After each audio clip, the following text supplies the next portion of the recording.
आए चलते हैं अपने नेक्स्ट क्वेश्चन 8.8 की तरफ। Define specific heat, how would you find the specific heat of a solid. आपने स्पेसिफिक हीट को डिफाइन करना है। स्पेसिफिक हीट वही है कि specific heat is the heat that is required to raise the temperature of 1 kg mass of a substance through 1 Kelvin। मतलब कि अगर एक 1 किलोग्राम मैस है, उसका टेम्परेचर 1 केल्विन इंक्रीज करने में जो हमें अमाउंट ऑफ हीट रिक्वायर्ड होगी वो हमारे पास उस सिस्टम की स्पेसिफिक हीट कैपेसिटी होगी। ठीक है जी। स्पेसिफिक हीट कैपेसिटी के जो यूनिट्स हैं वो है जाउल पर किलोग्राम पर केल्विन। अब इसमें हमने ये देखना है कि हम कैसे स्पेसिफिक हीट कैपेसिटी का अंदाजा लगा सकते हैं।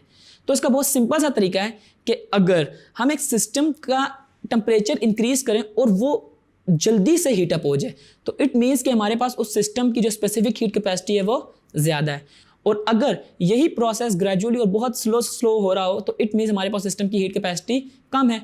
तो आपने इसको ऐसे ही डिफाइन करना है कि सबसे पहले डेफिनेशन, यूनिट्स, और फिर उसके नीचे आपने इसकी कैरेक्टरिस्टिक में ये बता देना कि अगर बॉडी फ़ौरन से हीटअप हो रही है टेम्परेचर को इंक्रीज करने से तो it means specific heat capacity ज़्यादा है, और अगर आहिस्ता आहिस्ता हो रही है तो स्पेसिफिक हीट कैपेसिटी कम है।